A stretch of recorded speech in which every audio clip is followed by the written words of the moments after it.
got the garbage already dumped. And then just make sure nothing's in the washer, so it's not sitting for a couple of days. And anyway, that's all I can think of stuff to do at home. I can go grab my stuff in 5 minutes. And then we can head out. Okay, it's recording now. All right, love you.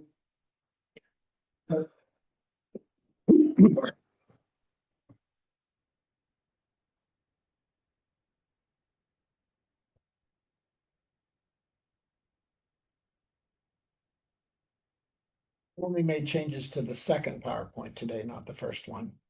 This morning. Yep. Okay.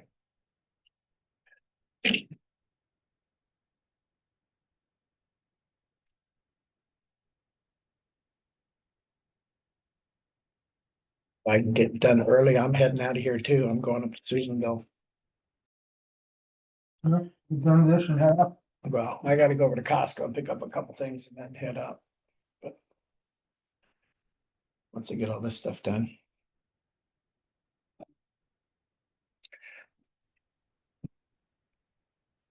Hey, Del, how Dale, how you you doing? doing? Hi, how you doing? Good, good. Good. I got an echo. Yeah, Yeah, so do so I. do I. Why do I have an echo? I don't hear it now. Okay. Yeah, I don't hear it either. Okay, that's good. Oh, Todd had his microphone on. We're in the same room, so Oh, okay. yeah, this is Mike. Mike, this is Del. Hey, Del. Hi, Mike.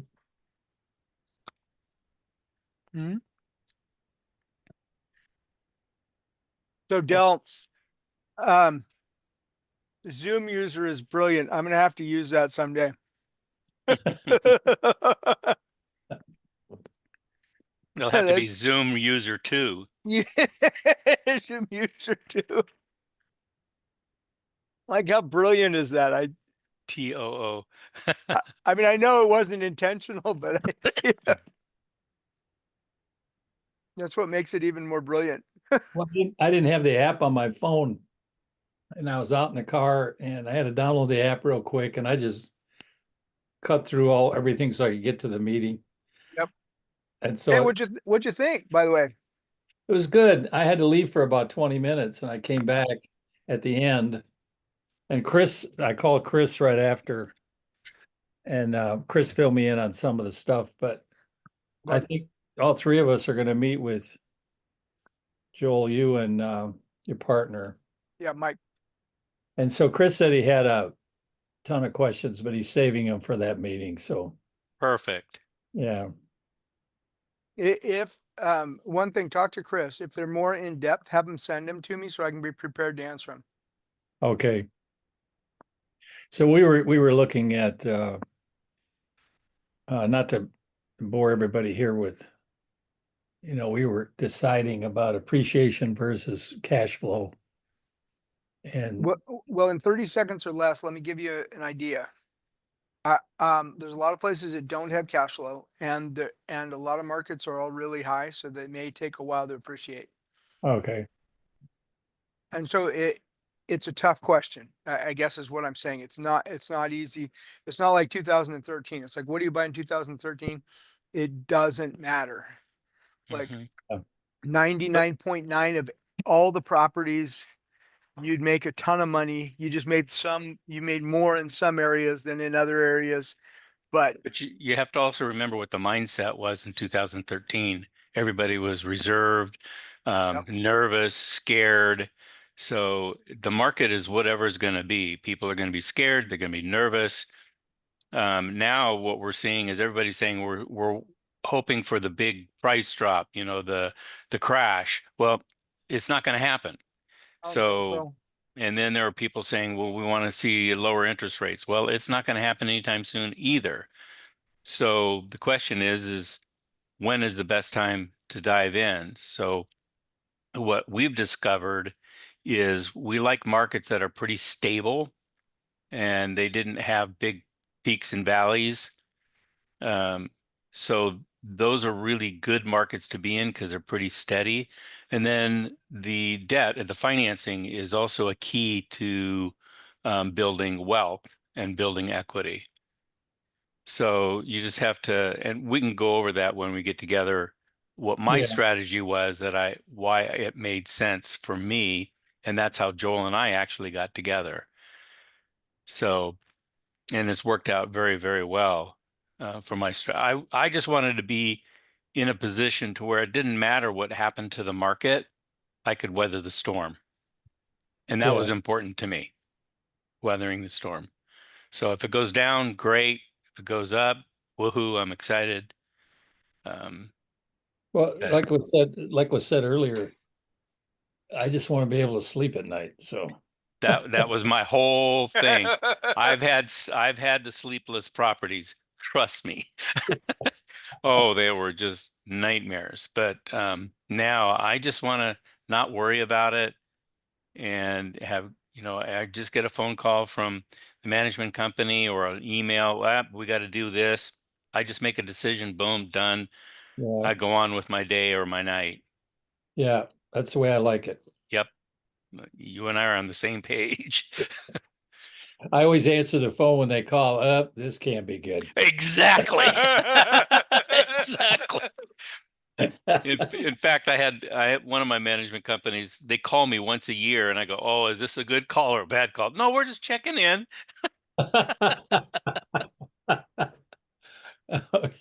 "Oh, good. Life's good." Yeah, "I'll send you a box of candy at Christmas time." yeah. Okay, Joel, I think we are 2:00, 2:01. Yeah, we're gonna wait another 3 minutes or so. There are a bunch of people signed up and they're not here yet. Hey Tom, hey Ja. Is it Ja? Wang Ja? Yes, Or yes, Ja that's Wang? right. Hi, John. Hi, Hi. Joe. Sorry. Okay, so what does Ja mean? Like Wang is Uh, it, king, what does Ja mean? oh, wow, you know Chinese. He Joe actually means people. people. Yes. Huh. So it's kind of my name is a little uncommon in Chinese. Huh? It means the person for the king, like the servant or something. Mm. Wang Ja. That's right. Wow. Yeah. Your Chinese is so good. Yeah, I'm still studying. So I'm yeah, impressed. I yeah. It's a work in progress. It'll be all the rest of my life. I will be honestly saying the person in America who can pronounce my first name correctly is not more than 5 people. You're one of it. Really? Oh, thank Yes. you. Ni I Tai find out Ka Chi. people. Thank you. Yeah, American people couldn't pronounce like the curved sound. Yeah. My name is Yeah. a curved sound. Yeah. Yeah, the third tone. Right, the third tone. That's right. Yeah. Yeah. So the third tone is okay, so you have 4 different tones and it goes up Right. and It's flat, up, down, and thank you. I was like, wait, how do I get to 3? Because I know it's number 3. So flat it is like Wong, Wong, Wong, Wong. That's right. Perfect. And so it like ba ba ba ba. Yeah, Right. ma means horse, but it also means mother, and Right. there's other meanings. So depending on how it is, Chinese is a tonal language, and so depending on how you say it, so I'll say words probably all the time. People are very generous with me when they're talking, probably all the time, and they're probably like, I don't know what you're talking about, just because I'm using the tone wrong. It's It's pretty hard. tough. Yeah. Yes, it is. But like Chinese is really easy on some things, like he, she, and it is all the same word. Mhm. And there's no conjugation for verbs and stuff like that.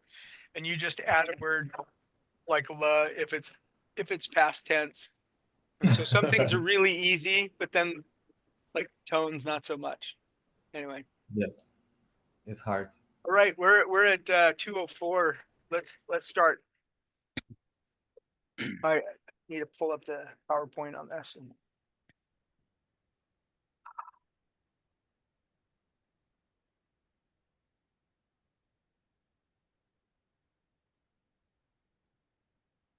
Okay, this,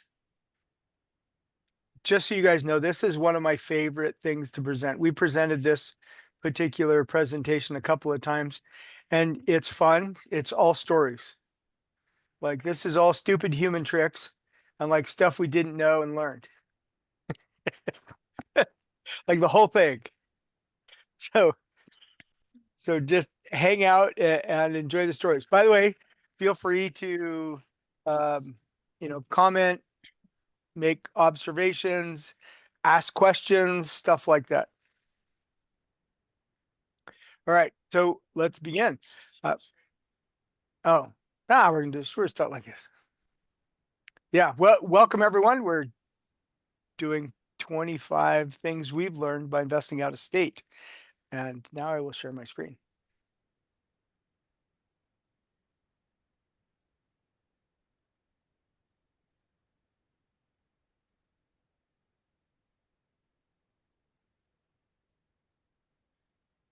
Okay.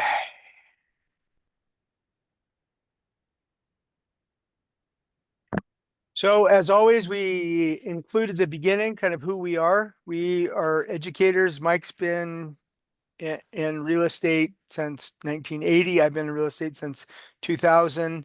We've always worked with investors. We enjoy working with investors. We love working with investors. We have properties. We have properties out of state. We love helping share the things that we've learned to help reduce risk. Because a lot of times, if you know the right piece of information, you can make a decision that might be a different decision you would have made before, but it helps you reduce risk, save money, or make more money, etc. And you don't know what you don't know until it happens. Yeah, or someone shares a story. Yeah. And you go, oh, it's kind of like this, which is why we do this today. We love that people can build.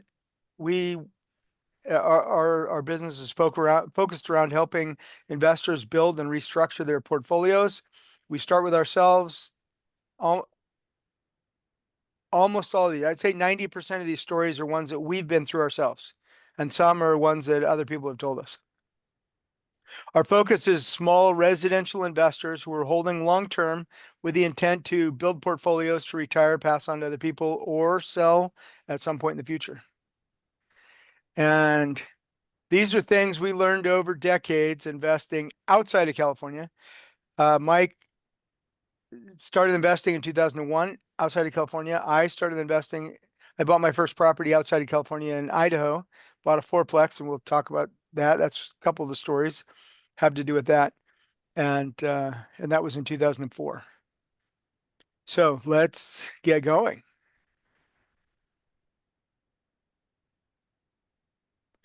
Home prices increase over time almost everywhere. So this is a graph of Sacramento.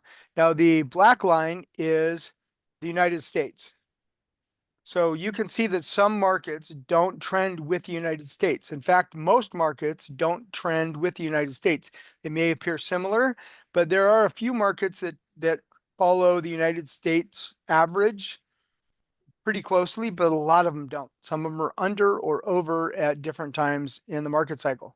Now, California, you can see, was great appreciation. You also notice from 2005, that peak, to 2011, December, that trough, that was a big trough. That was 68% of the value of everything. It went up to almost 400,000, and now it's at about 550. So depending on where you bought, depending on where you made money. Overall, if you look over time, almost all real estate increases in value. Oh, by the way, it increases pretty well. So it is over 3%. Looking back to, I think, the 1990, I ran the numbers from 1990 to about 2022. And I want to say, and I don't remember exactly, but I want to say it was like 4.3% average annual appreciation growth. So it depends on the time frame that you're looking at, but it is better than inflation generally. Other markets are sometimes better than the one we're in. So this is about when I okay, but I sold the property in 2004 and I couldn't find anything that I wanted in the marketplace where I was. So I was in Sacramento. I had I think uh 80,000, 90,000, something like that, that I needed to move into something else. And I was looking at properties in Oak Park, which were 100 years old. And I didn't want the tenant. I didn't want the repairs. It was incumbent on those. They were like 2.25 is what they were selling for. And that's what I felt like I could buy and would cash flow regularly. So I went up to Idaho and bought a fourplex. Now this is rolling into one of the other lessons, but still a great story.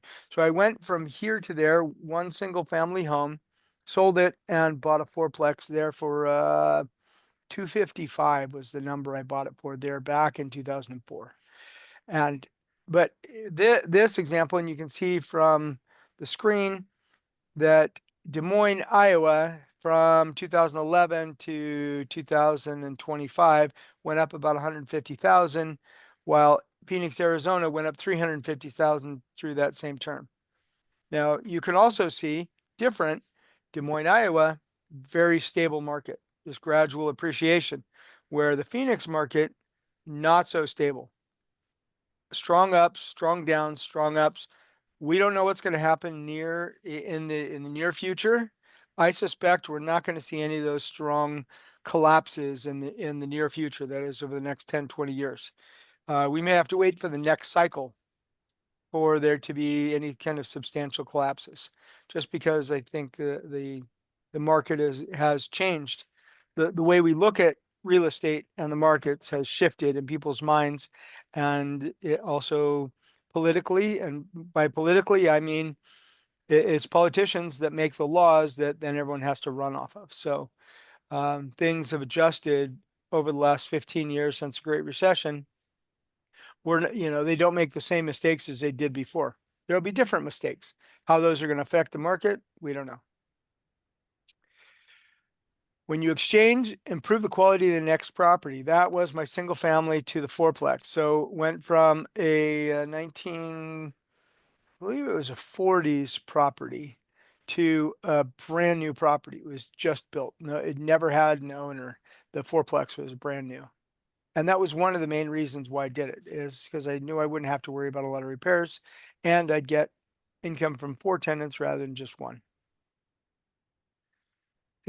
Some investors are hands-on, some are hands-off. Now, when I moved that up to Idaho, the reason I moved up there is because my uncle had sold his properties here in California and he'd moved up there and bought fourplexes. So he was the one that was up there. In fact, he managed the properties for the first couple of years that I was there. I sold that property in 2011 and he managed it for a while. Now, I had the property here. I only saw that property during the time that it was tenant occupied. I saw it 3 times. I saw it one when I went in to look at the property and talk to the tenant. I saw it once because the tenant asked me to come over and talk to him. And I saw it the 3rd time before I sold it, which was after the tenant was gone. I needed to confirm the situation of the property. Now, my uncle, however, I'm a hands-off investor, if you can't tell. The property was 10 minutes away from my house. And that was over the course of about 2 years. My uncle was a hands-on investor. He moved his properties from here in California up and bought properties up in Idaho. And then he bought a plane so that every week he could be up there 3 or 4 days managing his properties. He's a very hands-on investor.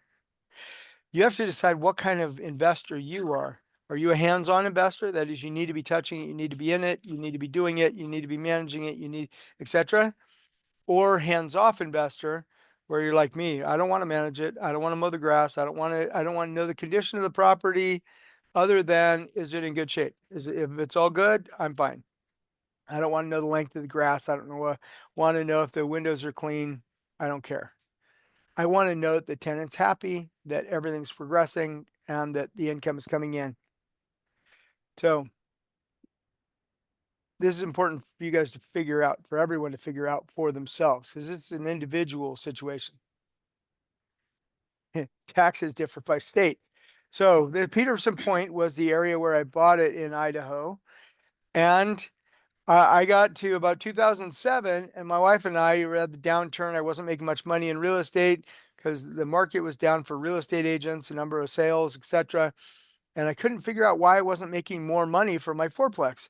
And then I looked at all the numbers and I realized that my taxes, my property taxes on that property were eating up about 2.5 to 3 months of my 12 months of income.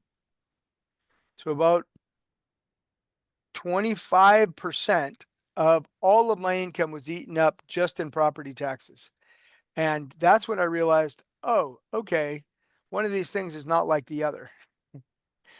So it's important to realize that different states have different tax structures. California, we're technically 1%. Realistically, whenever somebody asks me what taxes are, I always say 1.25%. I know that I know that in Placer County, they're more than that, at least in Roseville and Rockland. I had a client when they were looking at Roseville and Rockland, and they ran through all the numbers of all the costs of everything. They figured out that the taxes in Rockland were about 1.7%. Taxes in Roseville were about 1.5%. And usually as a real estate agent, I tell everyone to expect about 1.25% for, whatever they buy in the Sacramento area. But taxes are very important, and they differ. They don't stay the same. They go up and they go down. Sometimes now I later in 2007, 2008 bought properties in Grand Rapids, Michigan, and in 2008 everything collapsed. In 2009 I got my tax bills, and my taxes, which were supposed to follow the value of the properties, they're supposed to reflect the value of the properties. That is, when the values go up, they assess the taxes higher. When the values go down, they're supposed to assess it as lower. Realistically, what happened is the values collapsed by about 30%, and my taxes went up 40 to 50%.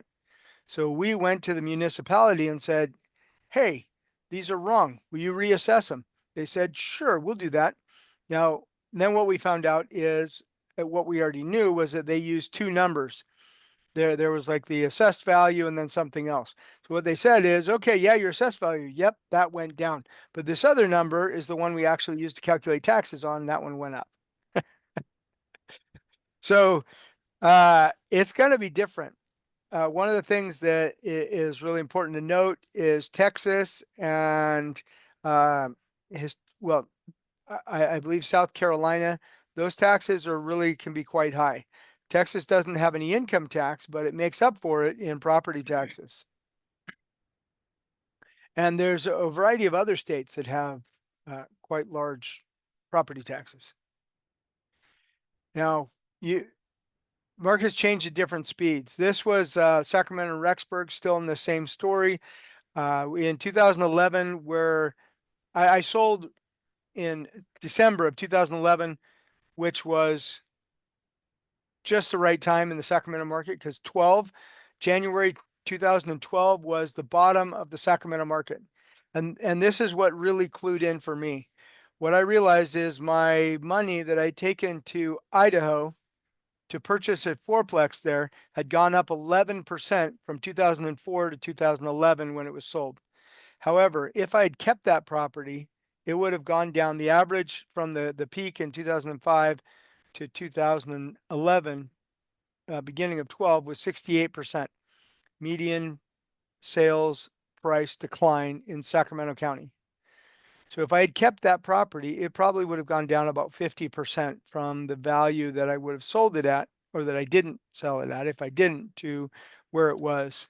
As it was, I was in a different market, and it increased 11%. I sold it, bought it at 255, sold it at 283. So that is really where it became imperative in my understanding that all markets are not the same. Even when some markets are going crazy up, other markets may be going down at the same time. When markets are going down, other markets can be stable or going up. Weather has an effect on property and returns. So I remember having a tenant move out right before Christmas, and it took me 2 months to get another tenant in. No fault of the property. It was in great shape. As soon as they moved out, it was ready to move in. But it took about 2 months. It was February before the next tenant moved into the property, just because people weren't moving. Now, this was up in Michigan, and so there was plenty of snow on the ground. Now, Mike, what's your rule about snow?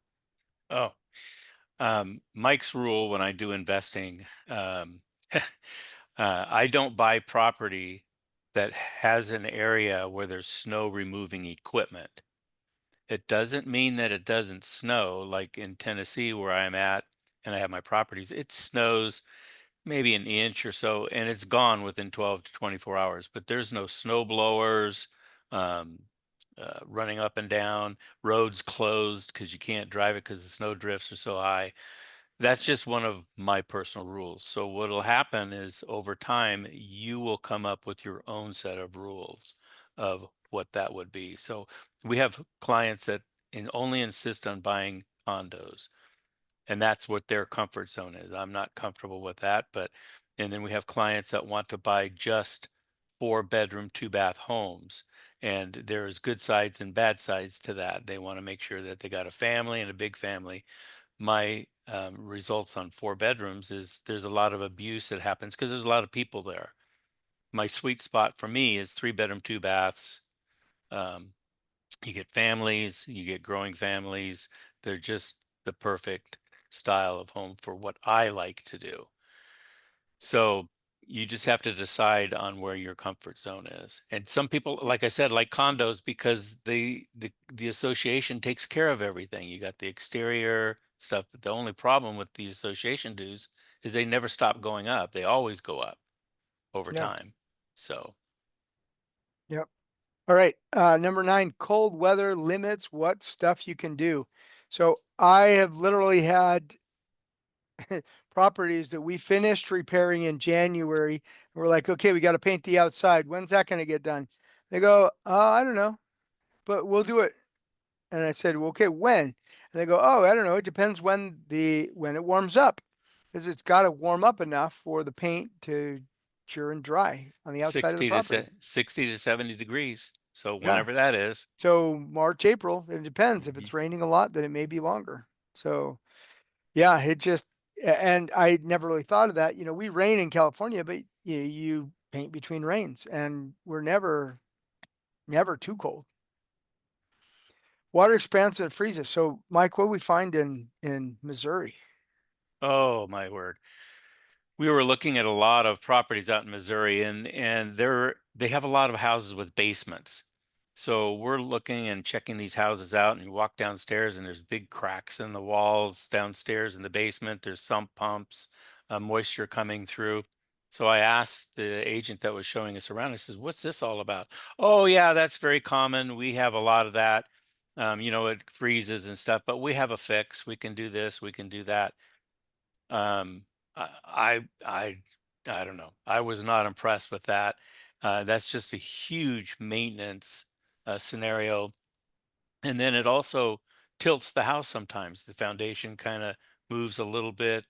Um, so you have to know the market and know what you're looking at and know what's going on in the immediate area. So what we found out about Kansas is in 2 different states. So it's in Kansas City, it's in Kansas and um, right next door. Part of it was industrial. Everything was pretty much industrial. And then the other side of the river was old basements, old. I mean, they were beautiful homes, but I don't know. One of my rules was I don't want to buy a real old house because they got galvanized piping and all kinds of other things that I just didn't want to deal with. So, Yeah, Kansas City was a lot of commercial. And yeah. we found this same problem, not just, I mean, it's anywhere where it freezes regularly in the winter. Hmm. But some states have more basements than other states. Hmm. I know they had them in Michigan. We saw them in Nebraska and Iowa when we were there, and I think we found some in Ohio as well. Yeah. And there's some downtown Sacramento, but Oh yeah, not there. It's not. They're just not everywhere. They just have them down there. The problem with Sacramento is we have a very high water table, so you have to compensate for that. So yeah. Well, and we also, yeah, anyway, yep, there's always more to the story. yep. We can go on for hours. Hailstorms cause damage. Now, believe it or not, that's Joel's hand, by the That's way. my hand. That's the hail I just picked up off the ground. So there is golf ball size hail in the world. I didn't realize it until I was in it. And I don't know about anybody else, but I get scared for my life. I've been in 2 storms like that, and both times I'm like, "Holy cows, am I gonna die today?" Hmm. It just it's so out of the norm. Looking around and these golf balls just coming down out of the sky, hitting everything. I just got both times I was in cars as well, and you know, no damage. Little dinks in my one car, and the other one is fine. But yeah, it's scary and stuff happens.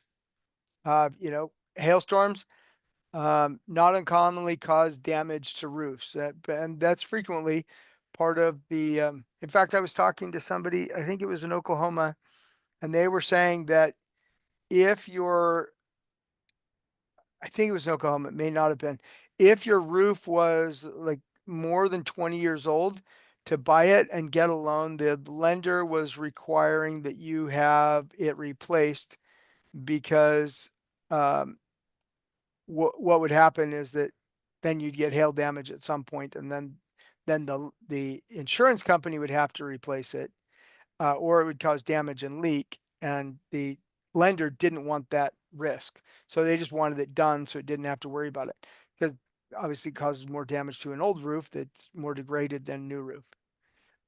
Anyway, sometimes you can't find a good property manager. I found this in Muskegon, Michigan. I bought a couple properties there. I bought several properties in Grand Rapids and then a few properties in Muskegon. What I found in Muskegon was I couldn't find a property manager there. Now, I have no idea what's going on now. This was back in 2007, 2008. And I ended up with a property manager that well, I mean, there's only 50,000 people, and so I called all the property managers that I could find. Now, there's more access online to find people now than there was back in 2007. So one person didn't handle the kind of properties that I had. One person I didn't trust. I trusted about as far as I could kick him, and then the person that came out and was all pretty and that oh, okay, this person will do a good job. Then they ended up managing it, but then there ended up being problems. So then I ended up managing it from Sacramento. I ended up managing my property in Muskegon, Michigan, because I couldn't find a good property manager. I couldn't get my good property manager from Grand Rapids to drive the 45 minutes to Muskegon because they didn't have enough properties there and they didn't want to manage there. So what I found was I asked all the questions up front, but this goes back to the property manager. You have to, what the problem that I had was that they were creating repairs. So I had, my partner and I, we bought 15 properties over the course of a year, actually 8 months. And then the downturn happened and then we ended up just staying and losing some of them for a variety of reasons. You know, short sale, foreclosure. If the bank wouldn't work with us, it'd be foreclosure. Because we couldn't afford to keep them because the tenants lost their jobs and couldn't pay rent. And then we didn't have income to pay the mortgages. So anyway, lots of things happened. With this property, what happened was that it was a duplex and we had tenants, the property manager put in tenants, but then tenants kept asking for repairs. And the property manager every month would be going out doing repairs. So we would make money on paper, except that we wouldn't make money because more than what we were making every single month was going out to pay the property manager to do the repairs on the property. So of the 15 properties, this one property that they were managing needed repairs every month and none of our other ones did. So we knew there was a problem. And it took us about 6 months to figure out what was going on because, you know, especially when you get a new tenant in, the tenant asks for this and that, etc. We ended up losing the tenant because the property manager said that we had to paint again We just painted it, but they didn't, there was something wrong with the paint, so we had to paint again. Otherwise, the tenant would leave. Ultimately, the tenant left and we asked the property manager to leave. But not only do you have to ask all the questions up front, you have to watch their service over time to make sure they're doing what they say they're going to be doing. That also leads into low quality areas. The lower quality areas, we categorize areas by A, B, C, and D. More likely to get a D tenant in a D neighborhood than you are a D tenant in an A neighborhood. It's always possible. Now, one of the best things you can get is an A tenant in a D neighborhood. Because that A tenant will take great care of your property, but you didn't pay an A quality property price for that D property in that D neighborhood. So that's the best thing that you can get. It's just a lot more difficult to do. Generally, the Right. quality of the property in the area determines the quality of tenant you're going to get. Yeah, an A tenant in a D neighborhood, they have a tolerance level. They will only put up with so much riffraff in the neighborhood, and then they're just going to move on. Well, an A So- tenant in an A neighborhood and an A tenant in a D neighborhood are two different tenants. Correct. An A tenant in a, well, an A tenant, what's an A tenant? That is, they all have criteria. A tenant pays their rent on time, and they do pay their rent, and they take good care of the property, and they don't they don't create hassles or problems for other people. They're not selling drugs, they're not, et cetera. And so you can have somebody, let's say a new immigrant who comes in and they're paying their rent every month on time and they take great care of the property. Great. That could be an A tenant. Now, it doesn't matter what property they're in, they can be, that can be a great tenant for you. But generally, areas that are lower that have more problems for a reason. Is because the people in those areas have more problems. And so they're living closer to the line, which means that if they lose their job, they're frequently churning jobs or et cetera. All right. Any questions? Okay. Correlation of like with like. That is the same thing that we were just talking about. A properties tend to attract A tenants. I've known of some really good solid A properties that attracted D tenants. That actually it was a D owner. The one I can think of is people that I know actually sold the property to somebody, but they held back some of the financing. And that person in a very nice area and a very nice property never paid a dime. They were an attorney, thought, oh, well, he's an attorney, makes lots of money, everything's good, but they were really a shyster attorney. They didn't pay anyone at all. They did the financing and had the owners keep some of the financing, and then it cost them lots and lots of money to get this person out. But that is where this is a generalization, correlation of like with like. D's attract D's, A's attract A's. Sometimes you find that aberration, but most of the time you don't. Hey, Mike, have you had any trouble with this? Oh, yes. Some cities get involved with the owners, keeping their properties in good condition. Tell me about it. Yeah, it's called code enforcement. Yep. They drive around and they just love taking care of things. A real quick story. My brother lives up in Lewiston, Idaho.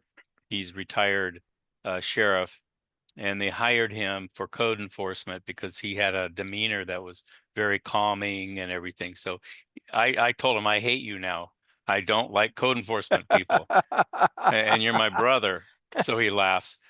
Anyways, there are people that run around citing, and it's a good thing that they do certain things. Okay. You want to keep up the neighborhoods. You want the places to look decent. You just don't want it all run down. But they still go by and cite you. And if you don't get it done, they're happy to send their crews out there, get it done, and it costs 4 times the amount that it would be if you just got it done. So there's just a lot of what we call friction, a lot of the governmental, downtown Sacramento is that way. And then same with, I think Rancho Cordova has Yep. a lot of Rancho different things. Cordova's got it too. Yeah. And they also have a fee you have to pay every year to retrofit or have your property inspected, and you can Right. self-inspect. They just want the fee. So there's a lot of things that pop up in these different areas and different neighborhoods.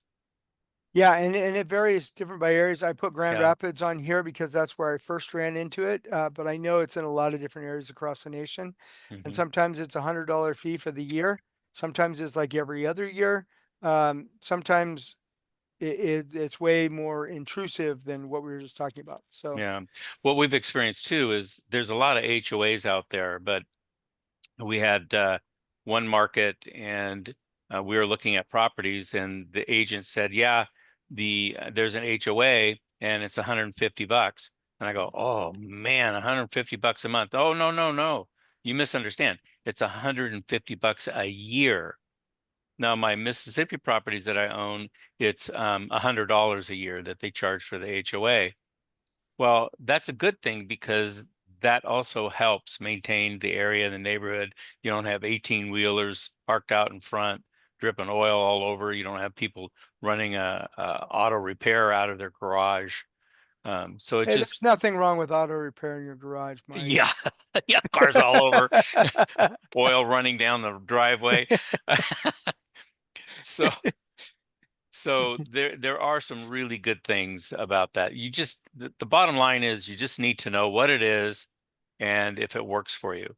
Yeah. The $100 a year, that works for me all day long. It just keeps the neighborhood that I'm in nice, Yeah, nicer. Yeah, nicer. absolutely. Yeah. So bad tenant, this once again is Muskegon, different property than the one before. Uh, my tenant left me fleas. So I had a tenant, moved him in, thought everything was good. This is, by the way, when I was managing myself. So, I can say I have myself to blame. And I had a real estate agent that was working to get I gave him a commission for we did marketing and then put the person in and etc. So they were there, I think 2 months, I think paid 2 months, and then they stopped paying. So then we had to do, I can't remember if we did an eviction, but I remember it took about 3 months for them to get out. So it's been a couple of months since they paid, therefore all the non-income. And then when when they went in afterwards, there were fleas everywhere, and they tried to get the fleas out of the property, but couldn't get the fleas out of the property. So then we just had to tear up all the flooring and then bomb the whole place, kill all the fleas. And so then putting the flooring back and getting it repainted and then whatever other miscellaneous repairs, it was several $1,000s. And this was like 2009, 2010. So it was a lot less expensive than it is now, but it was still several $1,000s and about 5 months of it vacant. So we had about 2/3 of the year, probably more. Yeah, 2/3 to 8 months, 7 to 8 months that we didn't get anything. And with all of the expenses, just because we ended up with a bad tenant and it created lots of problems for us. Vabbè. Yep. Dov'è? Dobro, che Adam sega ja. Oh, Okay. So, sorry, Joel, this is Yes. Omar. So what are the common things you would do to screen the tenant? Credit score, background check, criminal record? What are the things you would do to avoid these kind of? Okay. Mike, let me answer first, then you Yeah. answer. Fair enough. Okay. So the first thing that I did, one of the first things that I did my first year in real estate is I went and got trained on everything related to property management. They used to have a certification program here in town in Sacramento. And so I did all that. It's since gone. And then I managed properties over the years. My first thing would be hire a property manager. Yeah. The other thing is, Go ahead. just Just don't do it yourself. Yeah, not in California. You don't self-manage in California. I owned a property management company twice in my career. I will never do that again.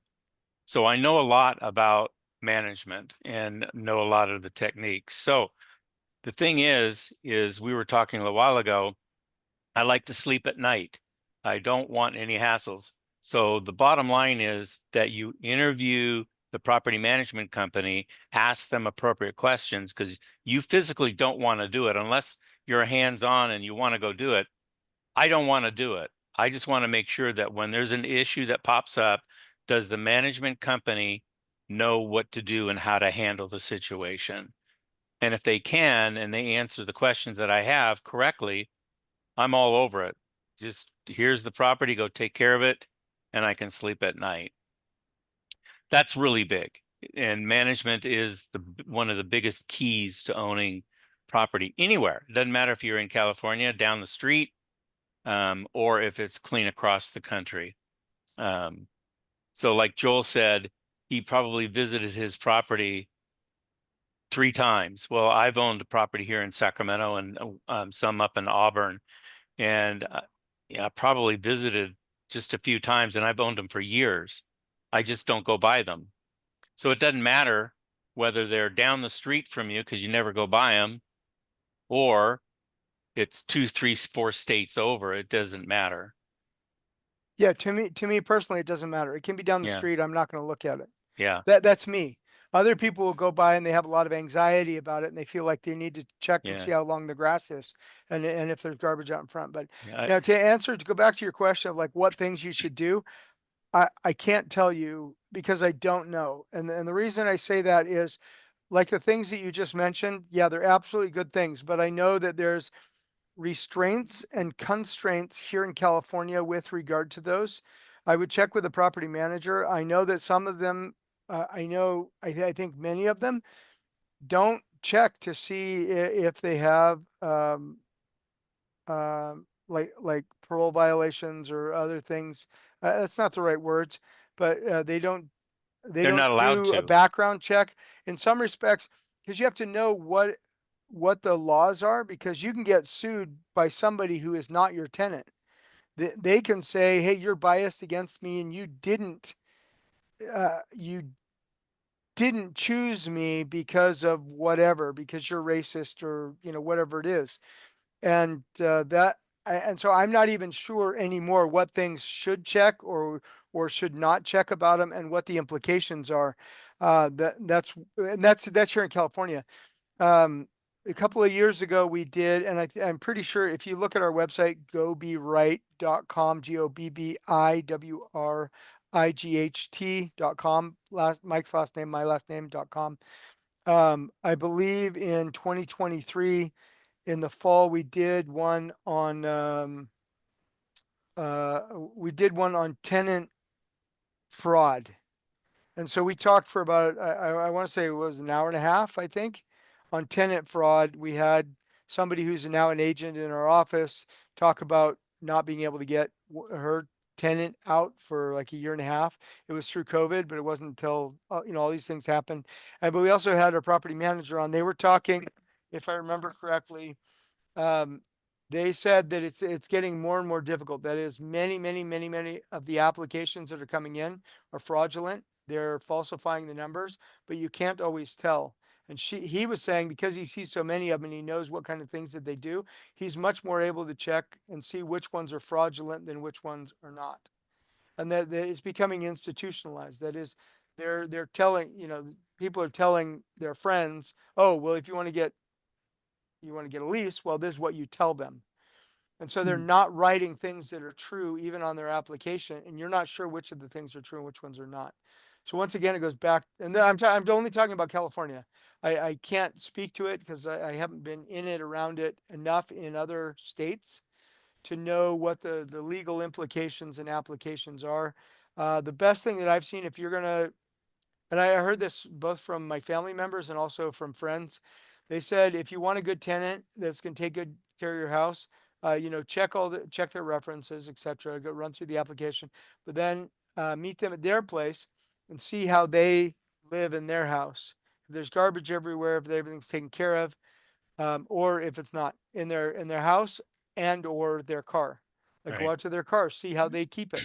That's what I used in good condition or not. Yeah, when I was doing property management, that was one of the things I did. I would watch them drive up. I'd meet them at the car because I wanted to look inside. If the inside of their car is a disaster, pretty much know that that's how your house is going to end up being. Yep. Today, you can't make those decisions. You can't discriminate and say, hey, you're not going to be able to rent it because you have a messy car. So you have to be extremely, in California, extremely careful and extremely cautious Well, about the you can't reasoning. let them know. No, no. And, you know, the laws have become such in California, you have to take the first qualified applicant. And Yes, if they sue you, you have to be able to say, hey, here's my qualifications. And this is how they didn't fit my qualifications. And this is why they didn't fit my qualifications. right, This is why I didn't rent to them. Because right. otherwise they'll threaten with whatever. Oh, I'm black or I'm gay or, you know, whatever. I don't, you know, Whatever. I'm not married, you know, whatever it is. And, Or I have and the a legal dog. system's more on their Yeah. side. Yeah, I'm a dog, and so you wouldn't allow it, but you know, anyway. So my point, Be very like I careful. said before, I would never manage property in the state of California. The laws and regulations are constantly changing. There's a lot of test cases going on right now. I just don't want to be part of the test case process. Yeah. Okay, so number 18, the location on the street. I love this story. This was a property I bought in Grand Rapids. I bought it, and then about a year and a half, 2 years in, I was talking to the property manager. The property manager said, "Oh, you know, these people are leaving." I go, "Well, why are they leaving?" Well, found out there was a break-in the property. Oh, okay. Well, why was there a break-in? Oh, well, it's happened a couple of times. Really? That's unusual because we didn't have a lot of thefts. Okay, so why does this happen a couple of times? Oh, well, because there's a bunch of homeless people that go there. Okay, well, why are there homeless people there? And then we found out that the right between this house and the next house was the thoroughfare through which all of the homeless went from somewhere else where there were a lot of homeless people to downtown. And this was the shortcut that they made to circumvent, you know, having to walk down to the end of the street and through. And so we go, okay. So we put in an alarm system and we put in a fence. And within a couple of days, the fence was down. And so we put back up the fence because the homeless people, they like their shortcut. So they just knocked it down. So we had them put it back up. And and so then we never had any problems after that, after we put the fence back up and then put the alarm system so the next tenant could be happy. But we paid for the alarm system to be in the property, which cost us $30-40 a month. This, you know, once again, 15 years ago. But that allowed us to get the next tenant without as many problems. So, okay, old age is a real thing. I love this. Well, on the left, you see this house. Sometimes ceiling falls off. That's the right. So you can look up and you see by that beat up ceiling fan, look at the roof. Well, that was all lath and plaster. This is in Lima, Ohio. We went and looked at some properties there. We took some pictures of some properties. We had an investor friend of ours that had bought some properties, and we were making recommendations on which ones to sell first and things like that. And so, like, you can tell the roof on this property on the left, it's gone. Like, it's got a hole in the roof. What happens is that things decay over time. The siding collapses, the windows break, they lose their seals. Stuff happens. On the right, as you can see, there's no lath and plaster on that ceiling. And so it had, over the last 100 years and probably over the last 10 years or so, completely fallen off.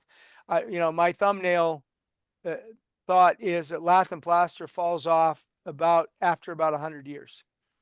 So if you have a 110-year-old property and the lath and plaster hasn't come off yet and they haven't put sheetrock over it or braced it up in some way, put something over it, you're probably in the next 10 or 20 years going to have some lath and plaster problems. And you know, if it hasn't been fixed already, then it's going to be fixed. So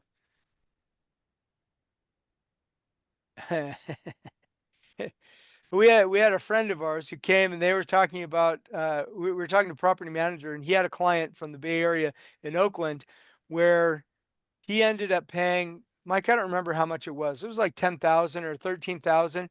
He paid his tenant $10,000 or $13,000 to leave, and he was excited about it. Yeah, there was one that we heard about that it was 15 to 20,000, and they were also excited. This is Bay Area. And that's what they had to do to do it. In fact, in the Bay Area, I think San Francisco, you're required to pay the tenant to get them out if you want them out. And there's a fee for that.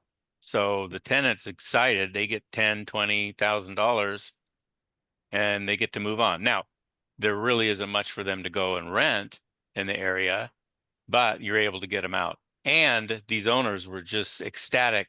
They thought they got away with it cheap because the attorney fees and everything else was going to be 50,000 maybe. They don't know what it would have been. It would have been brutally expensive. Right.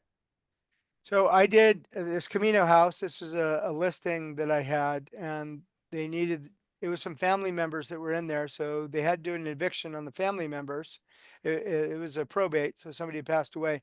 It was $1,800 to start the eviction with the attorney. That was the attorney's down payment deposit.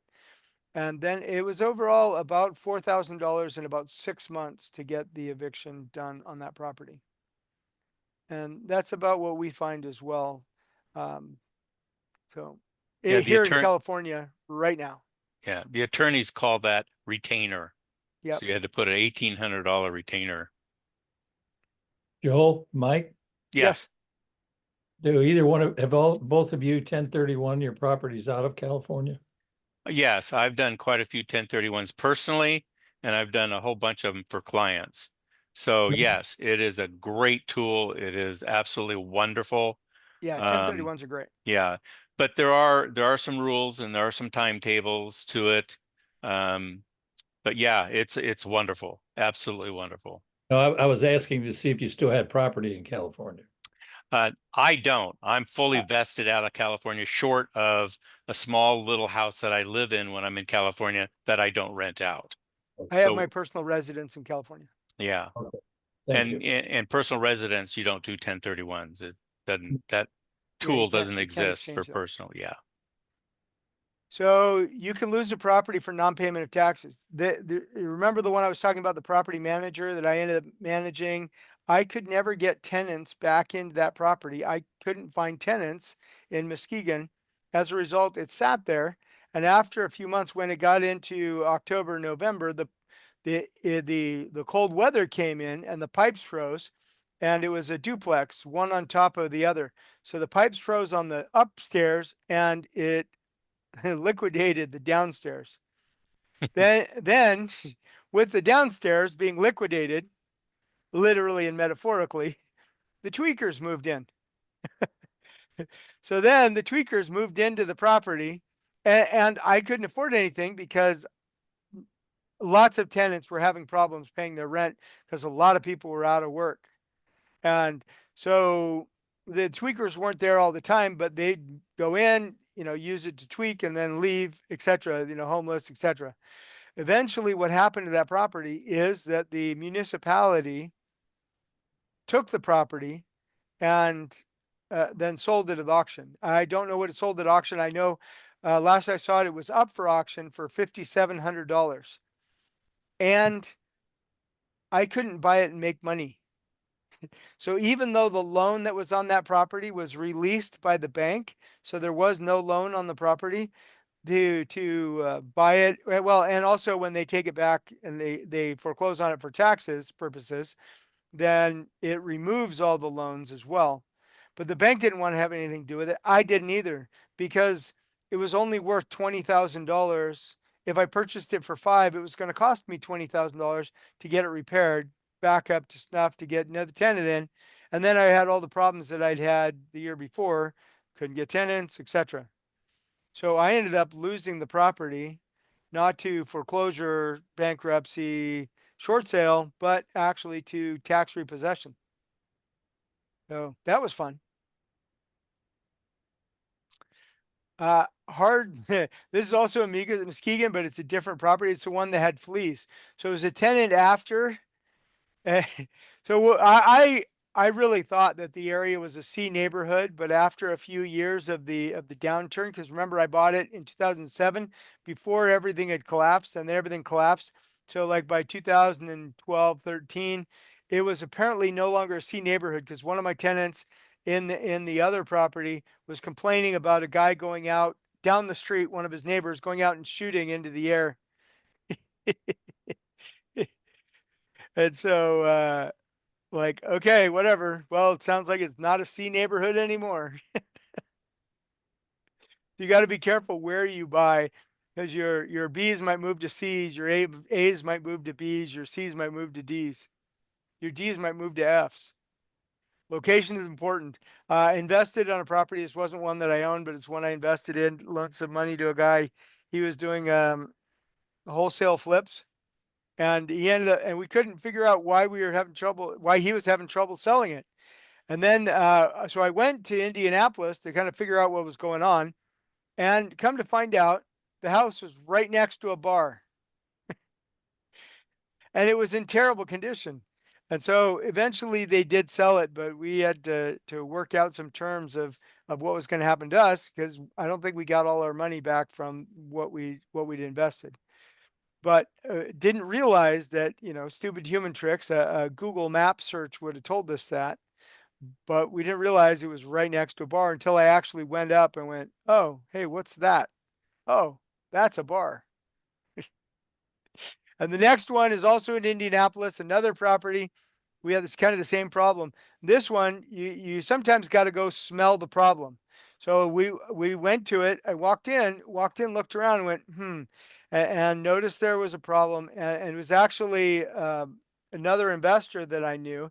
And he walked in. I said, hey, what's the problem with this? It doesn't make sense. Like this layout doesn't make sense. He goes, well, that room has been split into 2 bedrooms when it's only 1 bedroom. Why don't you take down that wall? And I looked and I thought about it and went, yeah, if you take down the wall, it goes from a 4 bedroom down to a 3 bedroom, but it's 3 usable bedrooms rather than 2 usable bedrooms of the 4 bedroom, because it made the room really small. So I literally just took down the wall, and then they were able to sell it. So I took down the wall and threw it out in the backyard, and then they were able to sell it soon after that. So sometimes you really just got to get down and smell whatever's going on. You got to get close enough to look and say, what's the problem here? Why is it a problem? Rather than having other people who are also bird dogging from the top, giving you their opinion, just go figure it out. And beware of low cost. Now, one of the things, it took me several years of owning in Muskegon and in Grand Rapids with Class C properties to realize that if you have a property that brings in $2,000 a month and you have a property that brings in $500 a month, the water heater costs the same to change. But if it costs you $1,500 in either one, the one that brings in $2,000 a month, that's less than 1 month's rent. For the one that brings in $500 a month in rent, that's 3 months rent. It's just that one repair. So that's where I learned you have to be very careful on that lower end, that you're not getting properties that don't produce very much rent, because any repairs are going to really come out of the rent. Like, you're just going to get your rent absorbed just in repairs. It happens really quickly. So, all right. Any questions? That's the end of it. Hey, we're at 3 o'clock almost. Yeah, I have Questions? I Go have ahead. a question. So Joel and Mike, help us understand how we can invest in other states. Mm-hmm. Don't buy old. Okay. Buy one of my philosophies. If it's built 2000 and newer, usually it's got the new stuff. It's got granite. It's got that kind of stuff. But if you could buy 10 years and younger in some of these markets, and then if you could buy something around the 300,000 point, in other words, from 250 to 3.25-ish, something like that, it tends to work. And you can get 5 years and younger. Those are the markets that I really like. And the bottom line is, for me, and I've said this a few times, I like to sleep at night. I don't want problems. I don't want hassles. I just want the asset to be taken care of. And when there's a problem, there's enough funds and reserves to deal with it. And life's wonderful. So the reason why Joel and I, or we went through this. I mean, I have stories that'll just, I mean, we could talk all day about the We have different way more stories. way more stories. And these are all the issues, the mistakes that I've made over the years, and Joel's made them over the years. And now we're able to laugh at them. When they were happening, they weren't fun. Um, so that's why I moved all my assets out of California, because they were older properties. We were going to have to start pouring a bunch of money into it. And I thought, you know what? There's somebody out there that'll buy these things. So put it on the market, sold it, and moved out. And we just upgraded. I just upgraded my portfolio is what I did. So I went from older homes to newer homes. And sometimes that's what you have to do. You have to go through a process to get to where you want to be.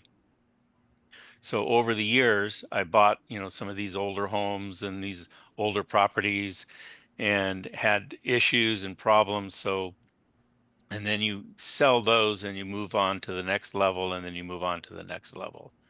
Right. So, Yeah. And also to answer your question, it depends where you're starting. yeah. Like I'm rebuilding right now from where, because I built up and then it went down, it collapsed during the downturn. And so I'm rebuilding. And so I don't mind having a little older property, a Class C property, but I don't want repairs. And so, you know, me personally, I, I'm looking at properties. I want to be able to have them for 10 years or 15 years with no repairs or Mhm. almost no repairs. And so I only buy property that can hit that sweet spot. So buying at the price and the location that I think is going to be a good long-term investment area at a price that makes sense relative to the rents. And then even though it's a Class C property, I still want nothing. I don't want to have to do anything for 10 years. So if that means putting in carpet and paint and repainting all at the very beginning, then that's what I do. I consider that part of my investment into the property at the start. Now that's how I handle the Class C. And Mike's absolutely right. At some point, I'll be moving on to the Class B and the Class A, which is at some point I'll want to sell these and move that money into a property that is 5 years and newer and has all those things. That's really kind of the ideal. There's something that's around 300,000. For a lot of our clients that are doing exchanges, that's what we recommend. We had a client a few months ago that did an exchange. Was it in the Bay Area or was it? Yeah. Yeah. He Here? sold one of his Bay Area single Yeah. family properties for 2.2 million. And And so we helped him move $1 million into, and so he bought four $300,000 to $350,000 properties, and then he moved other money somewhere else. I think Tennessee, but I'm not sure. yeah. Um, So you have network of trusted agents across We're in US? Yeah. we're in very specific markets to do Yeah. very specific things. And so if you're interested in investing and take the hassle and the risk, the lower risk out of it, we already know where to go and what to do. Everything is there. Management, agents, boots on the ground, everything is pretty well dialed. The only job that is necessary is you have to choose a property. Yeah. And you don't need to physically go there. You don't need to waste the money on a plane ticket, because that's where Zoom comes in. That's where everything else. In fact, the property I own in Mississippi, I bought it in 2008. To this day, I've never been there. I've never driven by it. So I only see photos. And then if I need to, the manager will go out and then they'll FaceTime and I can see what's going on. Yeah. The last two properties I bought, I haven't seen yet. Hmm. So that's But not as important. But you need to understand yourself. Like I have to go to a market. Like I understand real estate. I go to the market so I understand the market, and so I feel comfortable in the market, and that's what allows me to feel comfortable. And Well, then I don't have to see the property because I already know what the properties look like. I already know kind of the condition of the neighborhood, stuff like that. But and that's our that's what job. we do. Yeah, Is we go out. we don't recommend any areas we haven't looked at already. Yeah, we've been there, done that. And Yeah. so we can pass off that information. We can pass everything off. And if we're comfortable for our clients to buying in those markets, then we're happy to be there. So we've looked at, Right. Joel and I have looked at tons of markets, And we say, nah, this one doesn't really work. This one works. This one doesn't work. Yeah, But yeah, that's we part. go and let's see, we looked at markets a year or so ago. I think we saw Yeah. 6 different markets. We didn't choose any of them because No. none of them were as good as the ones we already had. hmm But So that's part we of the didn't recommend it to research. anybody. Yeah, it's Yeah. part of the research. It makes us feel comfortable. Yeah, Um, because they look good on paper. They look good in the numbers. But then sometimes, like I've had markets. This one was in Iowa. We went and the numbers looked really, really good. But when you got there and we're actually looking at properties, the properties didn't make sense. It's like, no, these are older.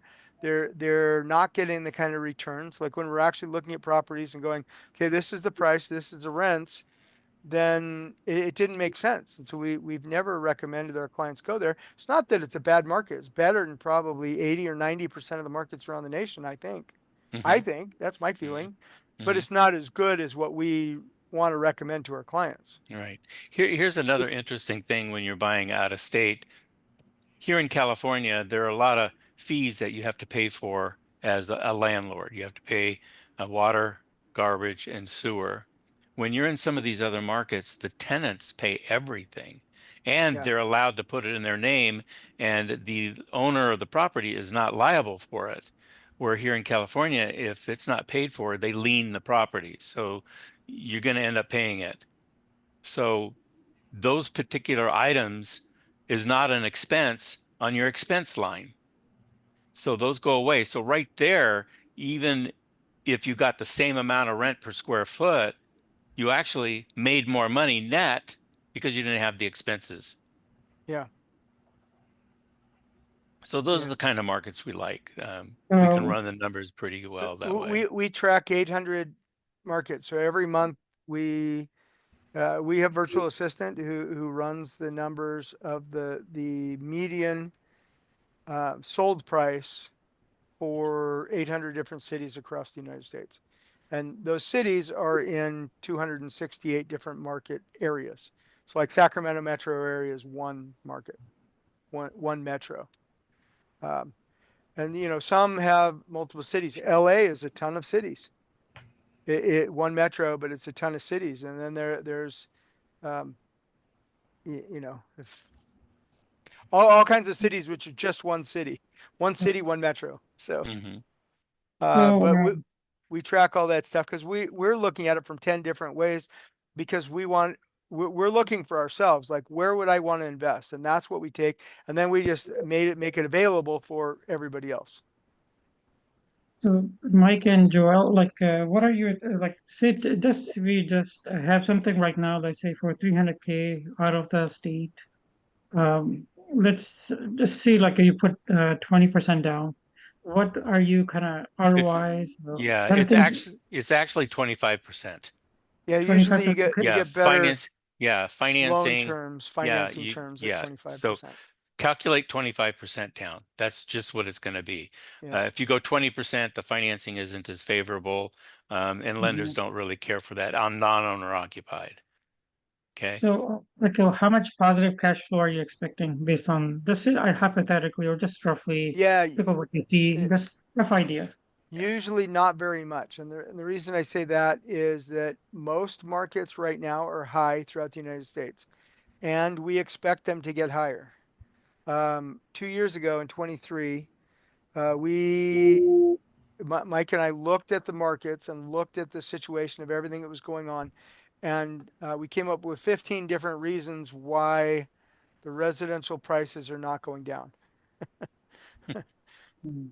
And there's lots of them, you know, lack of inventory. No, You know, whether nobody's. if the rates go really high, then they'll probably drive the prices down. But you have a lot of people who want to buy who can't buy because it's already unaffordable. So throughout the United States, it's relatively unaffordable. So what we're doing is we're helping people buy stuff that is better, not perfect. There aren't you know, 2013, 2015, those prices don't exist where everyone's getting cash flow all the time. So to use your example, we have a couple of different markets where you can buy brand new or really close to new, you know, within the last 10 years for about 300,000. I'm just using that. So it's really It depends what you want to buy and what neighborhood you want to buy and what size you want to buy and you know, what age. So if it's 2 years old or it's brand spanking new, or if it's 5 years or 10 years or 15 years, those are all going to affect. And then what neighborhood it's in is going to affect. Well, let's say 300,000. So those are generally about 265,000 to about 250. You can buy them for more, but that's kind of our sweet spot of where our clients like to buy. And then you're going to get anywhere from usually about 1,700 to about 2,000 a month in rent. So those numbers are relatively good across the nation. Now, in that market that I'm thinking about the top of my head, it's about 1.4% is the tax rate for that. Well, here's an example. I just looked up a property that is in one of our markets. It's a 4-bedroom, 2-bath. It is 1613 square feet, built in 2024, and it's on the market for 284,750. And it has a brick front, 2-car garage. Man, it's a nice looking house. So we're able to get those kind of things. So here's the other thing that we've discovered is we've had quite a few people sell their properties here out of California. We've been able to increase their gross rent 1.5 times. So if you have a property that rents for $2,000 a month, we can sell that property, move the funds to another market, and the gross rent will be $3,000. Because you sell one here, you can buy 2 over there. So you could buy 2 houses for $1,500 a month gross rent. That's $3,000. And you just move $2,000 a month gross rent to $3,000. Commonly done. Yeah. So that example, you're saying 300K, you put 25% down, that's like 75K. Yep. And then you can like close to break even. Yep. Pretty close. Well, Yeah, you get pretty close to break even. Some investors, especially if they're moving money from here, they're going to put more down than that, and then that allows for a little more cash flow. That is one of the problems. Now, because we're looking at it like comparatively through the nation, like it doesn't make sense here. You're buying a $550,000. The median price here is 550,000, but the rents are probably 2,700. So there you can buy 2 for that same and get 3,500 Right. to 4,000 in rent. Well, you just answered the question. That is really important. What is the down payment? Well, $75,000 over there. What can you buy here with $75,000 to $100,000 down? You aren't going to match that 25% as non-owner occupied. So you're going to have to put 150, 170. Well, you're going to put more than that. Yeah. So you're going to put a ton of money down to satisfy that 25%. And So then the problem here in California, I mean that generally, it is that you're putting 25% down, but then you're coming out of pocket $500, $700 a yes, month. negative. Now that's So- okay for if you need good tax loss, you know, and we have clients that are in that boat. They make so much money, they don't want cash flow because then they have to pay tax on it. So they're happy to have a couple of $100 negative on their properties. That's kind of an interesting position to be in. I need losses. I'm But- not sure if I want to be in that position ever, but Well, if someone's making $1.5 million or $2 million or whatever, they need I have a client friend that's true. that actually is in that boat. They've got to do something. They just told me I got to buy some real estate and lose money. Well, you have a negative cash flow and then you have depreciation, so you just lose money on paper. But yeah, that's all possible. yeah. So how does comparing, let's say if you do stocks and the average is around 6-7% compounded yearly, versus house, you have all these 25 troubles you mentioned, right? Wouldn't you make better on stocks, or like how do you? Well, I love this question. I want to answer. Yeah, That's not the Go ahead, everybody. Mike. You start, because I want to finish. I love this Yeah, question. This not is great. everybody Like 10 or 20 years understands. from now. Yeah, long Not term. everybody understands stock. And here's the interesting thing about stock. You buy it, you sell it, you pay tax. You can't exchange it, you can't avoid the tax. You can't do any of that. So you got to calculate in your taxable gain on that on top of that. You buy real estate and you defer, die. Yeah, And when and you then you die, get a yeah, then you get then you get a step up you get a basis, step-up basis. and then your And then your kids can relatives sell it. and they get a step up basis. It goes back to zero. They could sell it and take the profit, and no, they don't have to recapture and all that kind of stuff. Yeah. So real estate has some advantages that most people don't fully understand. And stocks now, Mike, I'm going to answer this question. you Sorry. can, you go ahead. Yeah. Okay. So I love this question. It took me a long time to figure this out because I'm a numbers guy, and as you can see, I don't like giving. Okay, this is going to be a return on investment because it's going to depend so many things. So many things are Yeah, little did things. you buy Google or did you buy Bitcoin or did you buy Netflix?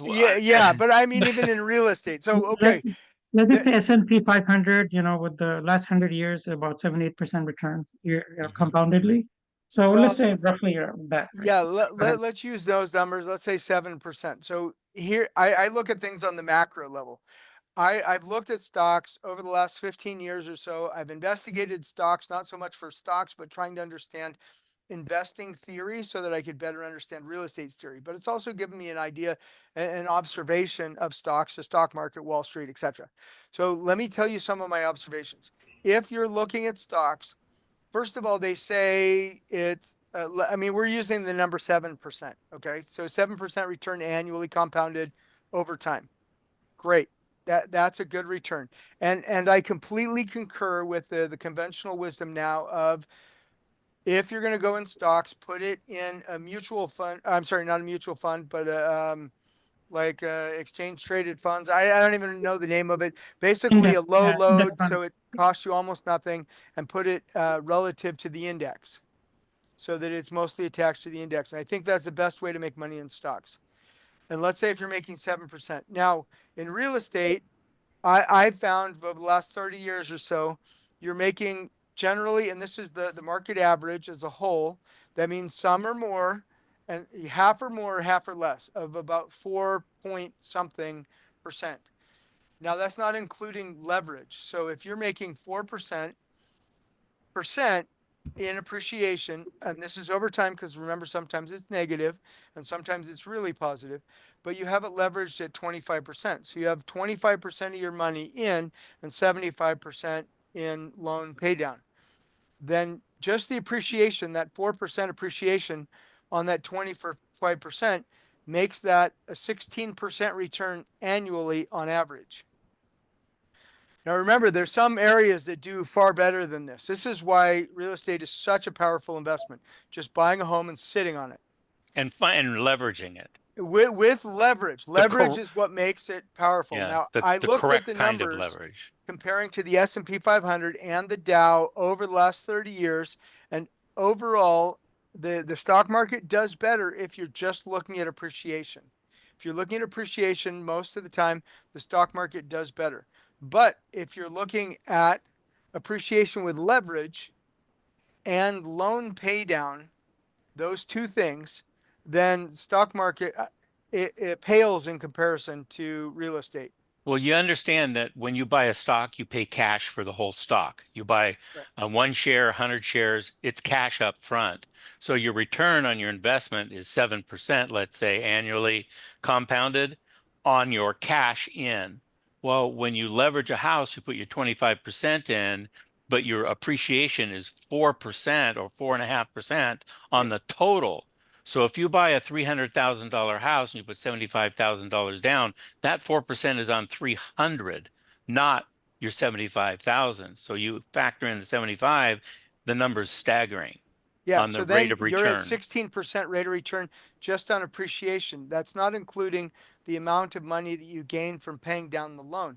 It's also Or when you taxes. get dividends from stocks, then you pay taxes on it. When you get rents from rents, you get the tax benefits to offset the rents, the rental income, and you get depreciation from the property, which also helps offset your income from the property.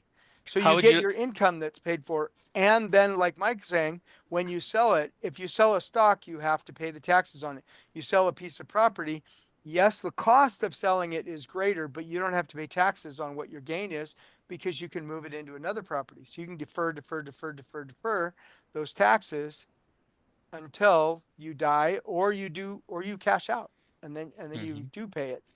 Mhm. So I found my numbers looking at it, is real estate far outweighs the stock market.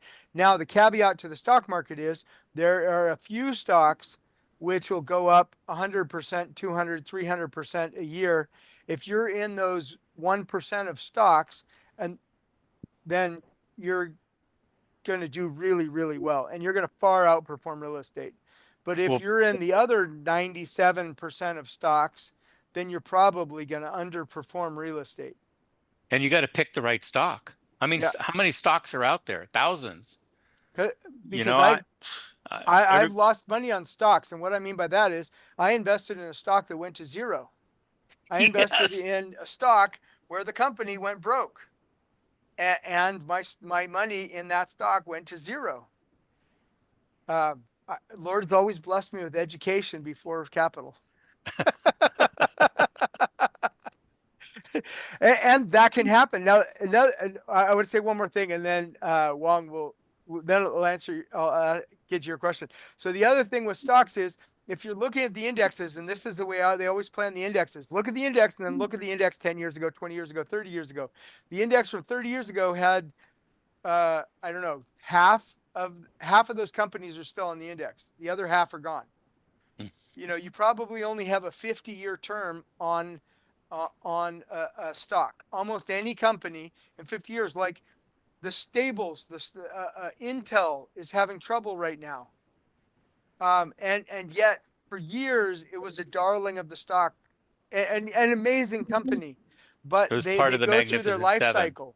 Mm-hmm. They go through their life cycle, and there's very few stocks that were on 100 years ago, but almost all the properties that were built 100 years ago are still around. And remember that the incomes that the average return is not necessarily the return for the average stock. That's the average for the market as a whole. But you can also see the returns for real estate. That's the average. That is, some went more and some went less.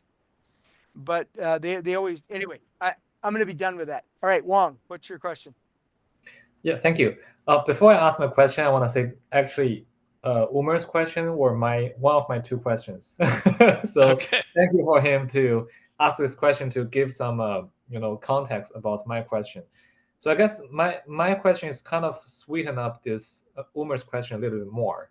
I guess the question is, let's say with decent experience in real estate, with a decent investment house or real estate property, what is the expected ROI for that down payment? So you were saying we use a leverage, we put on 25%, and there are multiple factors, right? There are property management fees, there are house appreciations. That's just calling all those factors. What is the ROI on a good Okay. investment property? Here's I'm going to comment, and then real quick. There are Yeah. 4 things in owning real estate. 3 of those things you can control. 1 of those things you cannot. So here they are. The first one is the property itself. You can fix it, you can paint it, you can add on to it, you can improve it, whatever, that you can do that. That's physical.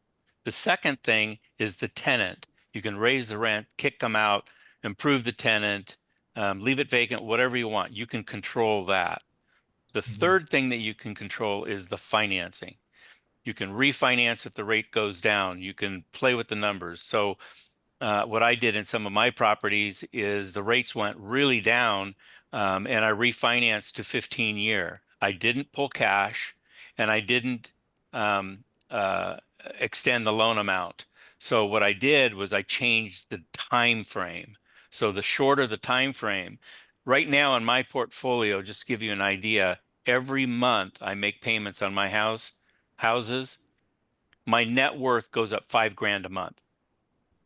net worth. And that's in debt reduction, has nothing to do with appreciation whatsoever. So once I understood that and figured that out, I thought, oh my goodness, if let's say the value of that property goes down a little bit, it's offset with debt reduction, and then I get the tax benefits and everything else that comes along with that. So I can weather a storm now. But my whole thing when I moved out of California, my assets out of California, my whole thing was, what do I have to do to protect my initial investment? So if I put $75,000 down on a house, my vision was, what do I have to do to protect the 75,000? Then the value of that property became a moot point to me, because if I had debt reduction and every month I made a payment and that debt went down, there's my saving grace. Okay. So in the real bad cycle that hit us in 08, 9, 10 and stuff, and the values went way down, and you're holding those properties and you got a 15-year loan on it, yes, the value went down below my 75,000, but it only stayed there for a short time, because what happened was when the recovery happened, the values started going up. But what happened to that debt? It never stopped going down. So the two spreads became very radical. And before I knew it, within a very short time, a year or less, I was back to par again. My 75,000 was now protected. And then it just took off and went crazy, but then the debt still kept going down. So once that was understood in my mind, and that's how Joel and I got together. So I was telling him my theory and my philosophy and why I did what I did. And that's why we are where we are today. Yeah. So Joel Yeah. can answer the ROI. Yeah, the ROI question. Yeah. So that's a great question. Really is. And I've thought about this for years, and I've thought about what's the answer that I should say. Because I've heard different things from different people. I think a lot of it's speculation. My thought is, on average, over time, because you'll end up with a market right now. Our market here in Sacramento is not going up hardly any in appreciation. So because you have almost no appreciation, then that's not factored into it. So then you're just talking about cash flow. Well, if you're buying now, you're not going to have any cash flow. In fact, if you're leveraging, you're probably going to be negative cash flow for an extended period of time. That's why we just recommend don't buy in Sacramento, and generally don't buy in California. Go buy somewhere else where maybe with 25% down, you're at a zero. And so when you have a bad year, then you're coming out of pocket. But you also have the loan paid down. You have the tax write-offs, which are offsetting other income because you're not making any income. And you have, and I'm just talking theoretically, and you have the appreciation where 3 to 4% appreciation is not unheard of, not uncommon, and even 5% appreciation. Generally, I expect that I'm going to make somewhere between 50 and 30% return on my investment. So I did I bought a couple properties over the last couple of years with the intention they're for cash flow, they're for future cash flow. So I've got a loan on them, but the cash flow is designed to get cash flow. That's to offset rents because they're Class C. I'm sorry, repairs because they're Class C properties. That it puts me in a more secure position because I'm starting to build again. But I don't expect a lot of appreciation. So maybe 2% appreciation annually. But if I put a 15-year loan on it, I'm still getting 15 to 25% return on investment just by putting a loan and having the income and getting the depreciation and having a small amount of depreciation. And so I think over 15% regularly, consistently, over years. And it's not just 1 year. It's some years you'll see way more, because what happens if it goes up 7 or 10% in appreciation value in the market going up, and you're at 25% down? Yeah, one of the markets I invested in, I just found out today, talking with my people in that market, just in the past year, that little town or city has gone up 10.5%. Now, Really? yeah. Yep. I just found that that's out and I go, awesome. wow. Yeah, that's remember we're in a very reduced market right now Yeah. across the nation. Yeah.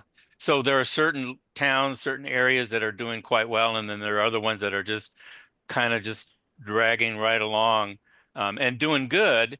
They're just not seeing that spike. Now, I get a little nervous when I start seeing that spike because that just means that at some point in time, it's just going to hit its peak and then level off. So Yeah, there is a Yeah, you leveling remember the going two on. graphs that I put in there, which was Phoenix and then Ohio, Des Moines, Mhm. Iowa, Des Moines. So Iowa was slow and steady, and Phoenix was very volatile. Well, when the market's at its bottom, you want to buy in the volatile markets. When the market's not and is close to the top, you want to be in the stable markets because it's better to get 2 or 3% rather than a long downturn. So, that's a concept as well, but we don't know what's going to happen over the next 10, 20 years. The markets may just kind of eke along at 2 to 5% growth for the next several years, or maybe go down a little bit and then up a little bit. Well, I think we we're in a do, very different market now right, for the next 10 years than we've seen possibly right. ever. We do have the crystal ball. It's just ours has a little crack in it. So, Has lots of cracks and it's shaded and fuzzy. yeah. So we can't predict the future, just like the stock market. We can't predict the future. I mean, there could be something that could be happening, and all of a sudden the stock market just takes off in the wrong direction. It's very, very emotional. Stock market's emotional. Real estate isn't as emotional as other investment vehicles are. Yeah, and so So, people who invested in the Magnificent Seven, they're all about the stock market yeah, and they're making yeah, great money. right, And that's great. The thing is, not everybody's going to yeah, be in the right investment at the right. right time. One thing about And real estate's houses, very stable and right. consistent.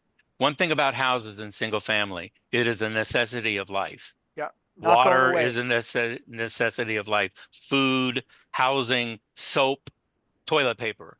I mean, all that stuff is a necessity of life. So stocks, you know, I can't tell you how many people I talked to about the '08 crunch and their 401ks and IRAs. And I call it funny money because every time I talk to them and say, oh, yeah, I lost 60% during that era. And they start laughing. And I go, wow, that's interesting because they think it's funny. But it's a pool of money that really you can't spend or use or do anything. But investors that own real estate, there was a ton of people that speculated in the wrong way and they lost them because that's what I do. My job in real estate, one of my jobs is I'm what they call an REO agent. I represent banks and sell their foreclosures, and I've been doing that for 45 years.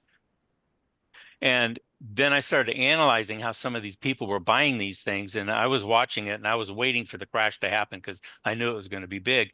They were doing Ponzi schemes, basically, if you think about it. They were reinvesting, selling, reinvesting, and then they got so big that when it all turned, it turned on a dime and they lost everything. So don't make that mistake. That is our learning. That's Joel and my learning of our industry. And we don't want anybody to fall prey to that same concept. Because if you remember what was going on in 05, 6, 7, oh, go buy a house, go buy a brand new house. By the time it's built, it went up 50, 60,000. You could sell it, make a profit. Well, they kept reinvesting and reinvesting, and they got caught with their pants down, and the whole house of cards caved in on them. And that's why there were so many. It just was done we're all not talking wrong. about speculating. No. Like we've been through it. I lost, let's see, I went from 15 houses to 4 between 2008 and 2012. Just because it wasn't because I'd speculated, but because I didn't have enough reserves to keep them when the tenants couldn't pay, but I still had to pay the taxes, the insurance, any repairs, and the mortgages.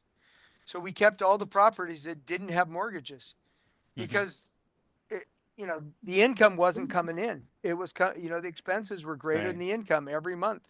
And I weathered the storm. That wasn't a normal, right.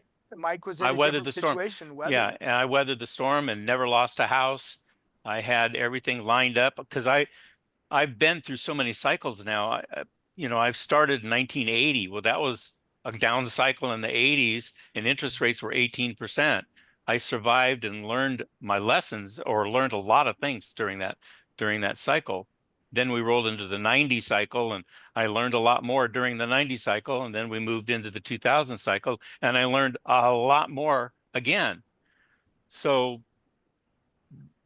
you know, I was Here's the prepared. thing, a house doesn't go away. No, Like it's still still there. a value 20, 30, 40 years from now. You just have to be able to ride it out. Yeah.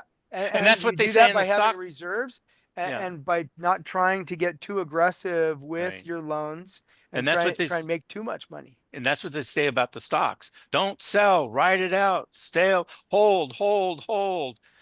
And then it takes 10 years for it to even remotely start coming back.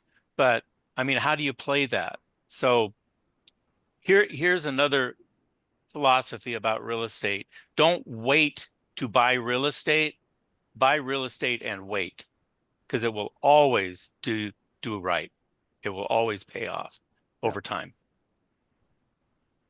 And I'm, you know, I've got to go. Yep. In closing, I'm very bullish about the residential market. I think there's a lot of reasons why prices are going up. However, I don't think they're not going to go up like they did between 2020 and 2022, or like they did between 2013 and 2020. This is, you know, it's a new world. It's different. Nobody wants the prices to go down, but everyone wants to pay less. The sellers don't want to lose money. They don't want to sell their home for less, but the buyers don't want to pay what the costs are. So our strategy for that is just go somewhere else where it makes more sense than where it is here. Yeah. So, and that's why we look at the numbers at 800 different markets. I mean, you know, we had 250 and then we went, hey, we can do this more. So we took it all the way down to 50,000 in population. So all those cities. Well, we want to thank you guys for hanging in there. We did go way over time. Yeah. Hopefully you guys learned something. Hope got good stuff out of And it. if you guys have any questions and you want us talk to us offline, give us a call. We'll set up a time and we'll talk your ears thanks off. for You'll have coming. lots Yeah, of questions and we'll just talk. Or come by the office. We'll sit there and we'll talk. Have a piece of paper and we'll draw things out and go from there. So Yeah, and if you have any questions, want to do any, you know, want to build for the future, let us know. This is what we help people do. So you guys are in Keller Williams Roseville office? Yes. Or- Yeah, Yes. we are agents. We've been agents, active agents. Mike since 1980, me since 2000. With Gobi Wright, we started this so that we're actually acting as consultants. That's a separate entity. It's a separate entity. It's simply designed to help people invest out of state. So we're Yep. not acting under our licenses when we advise people. And so, yeah, any questions that you have, let us know. We do sales here in Sacramento, but If you want to move, if you have a property here and you want to go through the process, we can help you get it sold, and then we can help you identify other properties, do the 1031 exchange. It's pretty exciting. It's a lot of fun when you do that. So yeah, it's anybody really in that kind of position, let us know. We'd be happy to just chit chat, go over it and tell you the process. Yeah. Thank you guys. Okay. You guys have a great weekend. Thank you. And thanks for being on. This has been lots of fun for us. Yep. Okay. Have a great weekend. Take care. Thank you. Bye-bye.